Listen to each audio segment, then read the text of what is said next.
Good morning ladies and gentlemen, welcome to Cara Farm. Kung bago pala kayo dito sa YouTube channel namin, please hit the notification bell, subscribe, and please like, share para maraming makapanood sa video ito.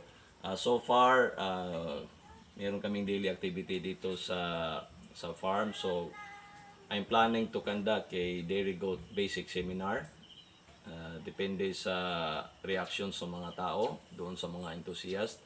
Ituturo ko sa inyo yung basic principle kung paano mamuhay, mag-alaga ng mga livestock dairy animals, and I will teach you how to do the market, how to make it profitable.